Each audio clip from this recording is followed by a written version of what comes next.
The call that shattered my world didn't come with tears or apologies. It came with the sterile, triumphant finality of a signed contract, and the weapon she used was the one place I had taught her was sacred. That's the thing about memories. We think we own them. We build houses for them, paint them in cheerful colors, fill them with the smell of salt and sunscreen. We believe they are fixed, permanent structures, like the beach house itself.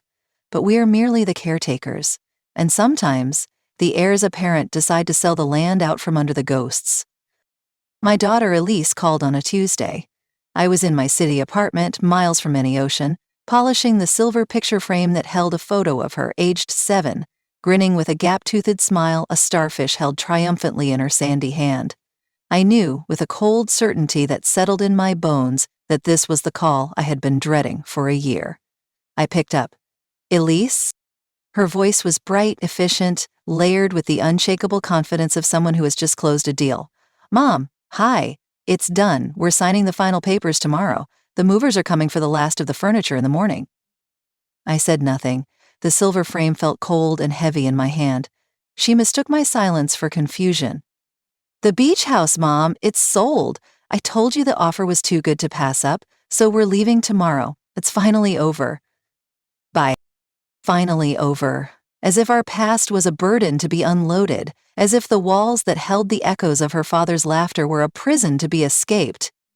The cold certainty in my gut turned to a hot, sharp point of anger. But anger is a useless emotion with children. It only widens the cracks. What you need is a key to a door they've forgotten exists. So I found my voice. It was calm, eerily so, even to my own ears.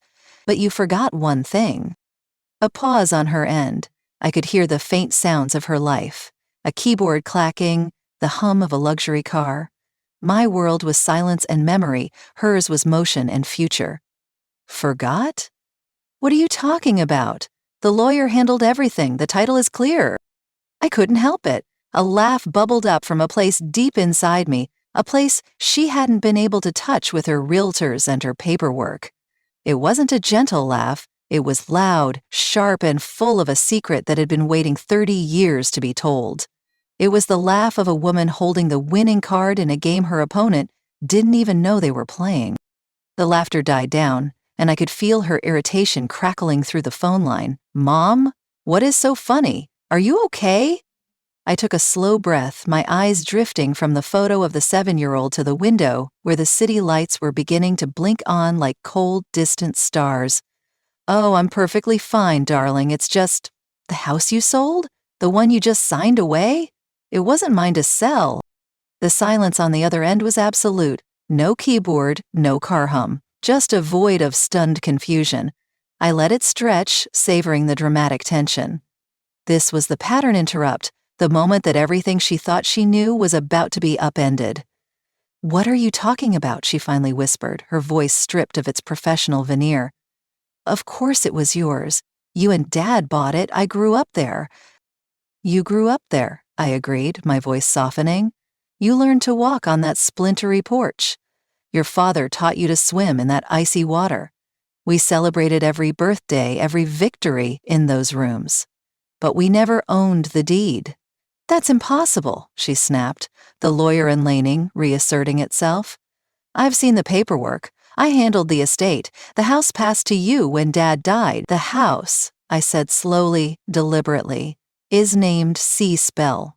Did your paperwork mention that?" Another silence. This one was thicker, more confused. "A name? No. It's just a municipal address, 241 Shoreline Drive.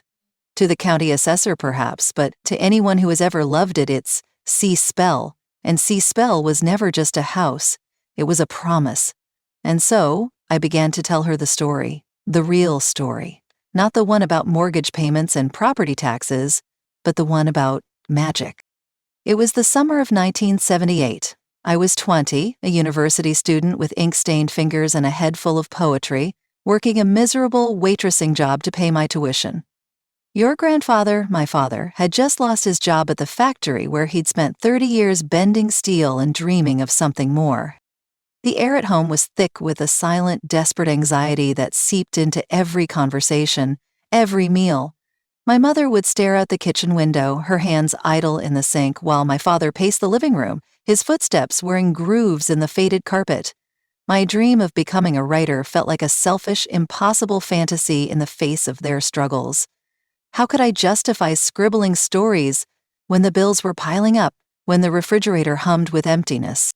On Friday, a regular customer at the diner, an old man with eyes the color of the sea and a web of laugh lines around him, sat in my section. He was different from the usual crowd of truckers and locals who barked orders and left pennies as tips. He didn't rush. He'd order a single cup of coffee, black as midnight, and sit for hours, reading thick leather-bound books with titles in languages I didn't recognize. He always left a generous tip, folded neatly under his saucer, as if it were a secret gift. That day he saw I'd been crying. I'd dropped a whole tray of plates during the lunch rush, the crash echoing through the diner like a thunderclap, and the manager had screamed at me in front of everyone, his face red and veins bulging, calling me clumsy and worthless. The humiliation burned in my cheeks, and I could barely hold back the sobs as I cleaned up the shards. As I refilled his cup, my hand shaking so badly that coffee sloshed over the rim, he looked up and said, "The world is too loud for you, isn't it?" It was such an unexpected, perceptive question that the tears started again, hot and unbidden. I just nodded, unable to speak, my throat tight with emotion. "I have a place," he said softly, his voice like the gentle roll of waves on sand. "It's too loud for me too. The place isn't. It's very, very quiet. It's called Seaspell. I need a caretaker for the summer, someone to keep the windows open, to let the sound of the waves air out the rooms. The pay isn't in money." I remember laughing through my tears, a bitter, watery sound. "What is it in then? Seashells? Driftwood?" "In silence," he said, utterly serious, his sea-move eyes locking onto mine with an intensity that made me pause. "In stories. In time. You look like a girl who needs all three." It was madness, pure, unadulterated madness. Who quits a steady job, even a miserable one, for a vague promise from a stranger? But it was a beautiful madness, the kind that whispers of adventure and escape in the dead of night. I quit my job the next day, handing in my apron with a sense of reckless freedom I'd never felt before. My parents thought I'd lost my mind. My mother wrung her hands and begged me to reconsider, while my father just shook his head, his eyes heavy with disappointment. But I packed a small bag with my notebooks, a few changes of clothes, and the dog-eared copy of Wuthering Heights that had been my companion through lonely nights. I took a bus to the end of the line, where the city gave way to rolling hills and salty air, and then hitchhiked the rest of the way to a coast I'd only seen in postcards. The drivers who picked me up were kind strangers, farmers with calloused hands and stories of their own, who dropped me closer and closer to the edge of the world. When I finally found the house, it wasn't what I expected. It wasn't a grand mansion with turrets and manicured lawns, the kind you read about in fairy tales. It was a weathered cedar-shingled cottage, perched precariously on a cliff like a stubborn seabird refusing to fly south for winter. It looked as though it had grown out of the rock itself, its foundations intertwined with the earth, vines creeping up the sides like loving fingers. The paint was faded to a soft gray by years of salt spray, and the windows were wide and welcoming, framed by shutters that creaked in the wind. And next to the front door, carved into a piece of driftwood that served as a plaque, was its name, Seaspell. The letters were worn smooth by time and touch, but they seemed to glow in the late afternoon sun, as if the house itself was whispering its identity. The old man, whose name was Alistair, was true to his word. He met me at the door with a warm smile and handed me a key, heavy and ornate, like something from another era. His single instruction was simple yet profound. Listen. To the house. To the sea. To yourself. Write it all down. Then he left, climbing into an old pickup truck that rumbled down the dirt path, leaving me alone for 3 months in this isolated paradise. And I wrote until my fingers were numb and cramped, ink smudges staining my skin like temporary tattoos. The silence wasn't empty. It was full, brimming with life in a way the noisy diner never could be. It was the rhythmic crash of the tides against the rocks below, a constant heartbeat that lulled me to sleep at night. It was the mournful cry of the gulls wheeling overhead, their wings cutting through the sky like white slashes. It was the creak of the old floorboards under my feet as I paced the rooms, each step echoing with the history of those who had walked before me. The house gave me the space I needed to find my voice, to untangle the knots of doubt and fear that had bound my creativity for so long. Alistair would visit once a week, bringing supplies in brown paper bags, fresh bread from a local bakery, jars of homemade jam, crates of apples that tasted like sunshine. We would sit on the porch, the wooden slats warm from the sun, and talk for hours about books and life and the strange winding paths we walk. He shared stories of his own youth, of sailing across oceans and discovering hidden coves, of loves lost and found. He was more of a mentor to me in those months than any professor had ever been, his wisdom gentle and unforced like the breeze off the water. At the end of the summer, as the days grew shorter and the air carried a hint of autumn chill, I had the first draft of the novel that would eventually become Tides of Grace, the book that would pay my tuition and launch my career as a writer. The pages were filled with the essence of sea spell, the sea's relentless pull, the cliff's unyielding strength, the quiet magic of solitude. I went to thank Alistair, to tell him I'd be leaving, my heart heavy with gratitude and a touch of sorrow. He shook his head, his laugh lines deepening. "You're not leaving, Clara. You're just changing your role." He led me to the library, a cozy room lined with shelves of dusty tomes and the faint scent of aged paper, to a wall that was paneled in dark oak, polished to a sheen by generations of hands. He pressed a hidden catch, a small knot in the wood that I'd never noticed, and a section of the paneling swung inward with a soft click, revealing a small, dark space. Inside was an iron strongbox, its surface etched with faint runes that spoke of antiquity. "This house," he said, his voice grave and reverent, "does not respond well to owners. It has caretakers, stewards. The deed to this land is in this box, but it doesn't transfer through banks or lawyers. It transfers through a story. The previous caretaker told me his story, and I wrote it down and placed it in this box next to his. When I knew it was time, I found you. Now, you will write the story of your summer here and add it to the collection. The house will tell you when it's time to find the next caretaker." It was a fairy tale, a ridiculous, beautiful fairy tale that defied all logic and reason. But in that moment, standing in the dim light of the library with the sea murmuring outside, I believed him completely. I placed my manuscript, the very first draft, into that strongbox, next to two other, older journals bound in faded leather.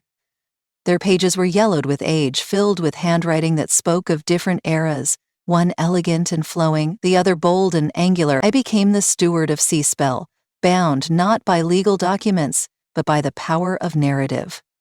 A few years later, after I had graduated and published my first book, I met your father. He was a quiet architect with a passion for restoring old buildings, his hands skilled at coaxing life back into forgotten structures. The first place I took him was to the house, driving along the winding coastal road with the windows down, the salt air filling the car.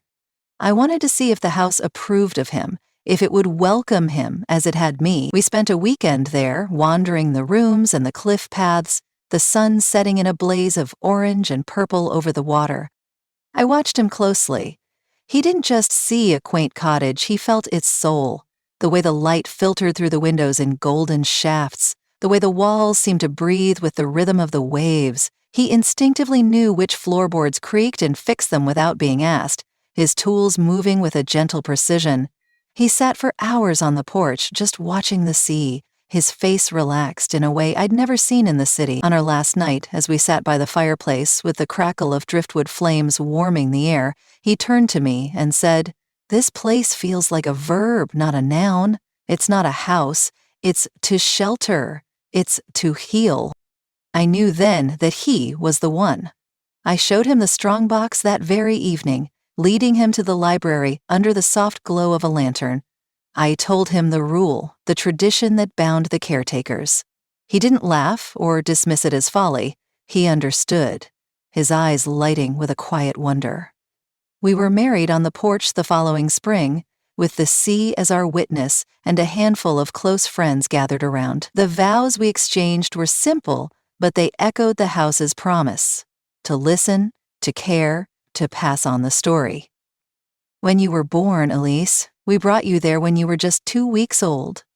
The drive was long, but your father cradled you in his arms the whole way, humming lullabies to soothe your tiny cries. The first sound you ever heard, after the sterile beeps of the hospital, was the Pacific Ocean, its waves crashing like an eternal symphony. You learned to walk by holding onto the legs of that same oak table in the kitchen, your chubby hands gripping the worn wood as you took tentative steps. The house loved you from the start. It seemed to wrap around you like a protective embrace, the sunlight streaming through the windows to dance on your curls. As you grew, the house became your playground and your sanctuary.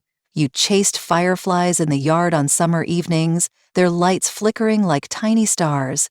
You built sandcastles on the beach below, the tide washing them away only to inspire new creation. Your father taught you to swim in the icy water, his strong arms holding you up until you found your own rhythm.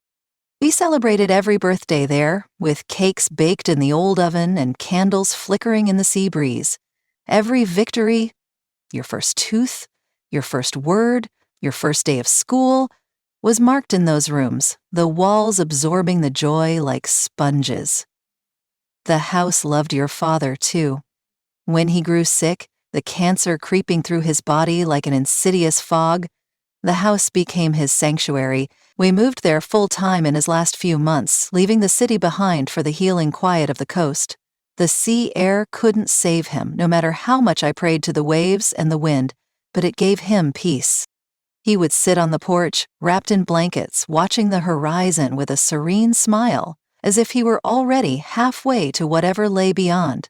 After he died, the silence of the house was no longer full.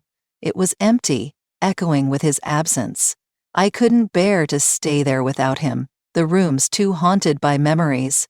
I moved back to the city, to the apartment where the noise of traffic drowned out the ghosts, but I never for 1 second thought I owned Seaspell. I was just keeping it safe. For you. But you, Elise, you were always so practical, even as a child. You questioned the fairy tales I read to you at bedtime, pointing out logical inconsistencies with a furrowed brow. As you grew older, you saw the peeling paint on the shutters, the rising property taxes that ate into our savings, the liability of an old structure teetering on a cliff. You saw an asset, something to be appraised and monetized in your world of spreadsheets and deals. You never saw the soul, the intangible magic that pulsed through its veins. You stopped listening to the house's whispers, drowned out by the clamor of ambition and modernity, so the house never told me it was time to show you the strongbox. The tradition stopped with me, a quiet decision made in the depths of my heart. And when you insisted on selling after your father's death, pushing forward with lawyers and realtors, I let you believe what you needed to believe. I thought the weight of the paperwork, the cold reality of appraisals and inspections would make you hesitate, make you feel something deeper than profit. It didn't. It excited you, your eyes lighting up at the figures on the offer sheet. I finished my story, the words hanging in the air like mist over the sea. The line was so quiet I thought she might have hung up, the connection severed by disbelief. A hidden strongbox? Her voice was a thin, incredulous wire, trembling slightly at the edges. A secret society of storytellers? Mom, that's dementia. That's a novel you never wrote. The stress of the sale? We should see a doctor. Please, let me help you. My heart ached, a deep, familiar pain, but I was not surprised.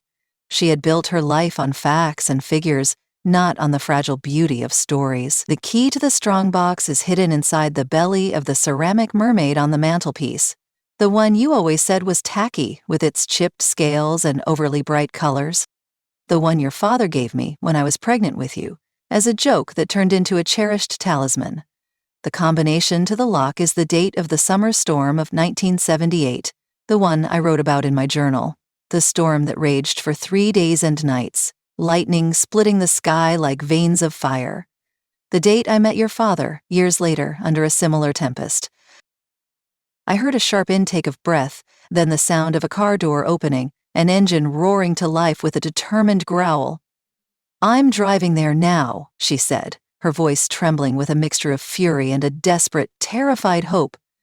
This is crazy. You're crazy. But if there's even a chance, I have to see for myself. I'll be waiting, I said softly, and ended the call, the phone heavy in my hand. I didn't go to the beach house. I stayed in my apartment, the city lights a poor substitute for the stars over the cliff. I waited through the long night, the hours stretching like taffy. I thought of the young woman I had been, full of fear and hope, finding salvation in a place that asked for nothing but stories in return. I remembered the feel of the bus seat beneath me, the hitchhiking thumb extended with tentative bravery, the first sight of sea spell rising against the horizon. I thought of my husband, whose steady presence had filled those rooms with a different, warmer kind of magic, his laughter booming through the halls, his hands gentle on my shoulders, his final days marked by quiet acceptance. I thought of my daughter, whose heart had become so barricaded by the modern world, the endless meetings, the glowing screens, the pursuit of success, that she had sold her own inheritance for a pile of money, blind to its true value. The phone rang as the sun was beginning to rise, painting the city skyline in hues of rose and gold, a dawn that felt like a new beginning. It was Elise. This time, her voice was unrecognizable. It was raw, stripped bare, choked with tears that seemed to come from the deepest part of her soul. "Mom?" she whispered, the word breaking like a wave on rocks. "I found it. Oh, God, I found it." I closed my eyes, a wave of relief washing over me. "What did you find, darling?" "The journals, 3 of them. Alista's, yours, and—" Her voice broke completely, dissolving into sobs. "And Dad's. He wrote one? I didn't know he wrote. I didn't know he could capture things like that." "He wrote about you," I said, tears finally spilling down my own cheeks, warm tracks on my skin. "He started it the day you were born, in the quiet hours after the labor, when the world was still and new. He wrote about watching you sleep in a patch of sunlight on the living room rug, your tiny chest rising and falling like the tide. He wrote about your first word, see, spoken as you pointed at the waves from the porch. He wrote about how he hoped you'd never lose the sound of it, how it would always call you home." I heard a sob, deep and wrenching, travel down the line. It was the sound of a dam breaking after years of pressure, the release of emotions long suppressed. It was the sound of a woman remembering who she was, peeling back the layers of practicality to find the child beneath. "The buyers," she gasped, her words tumbling out in a rush. "I have to call the lawyer. I have to stop it. I can't sell this." "I didn't know. I'm so sorry, Mom. I'm so sorry. How could I have forgotten? How could I have let it go this far?" "It's not my forgiveness you need, Elise," I said, my voice gentle, filled with the love that had never wavered. "It's the houses. And you've just taken the first step by listening, by opening the box and reading the stories. The house has been waiting for you to remember." The house she sold was never just a house. It was a living story, woven from the threads of lives lived fully within its walls. And my daughter, my beautiful, practical, lost daughter, had finally remembered how to read. She had rediscovered the magic in the silence, the promise in the sea's endless song. In that moment, as the sun climbed higher, I knew the tradition would continue, passed on through her own words one day. The spell would endure, its stewards bound by ink and memory, forever.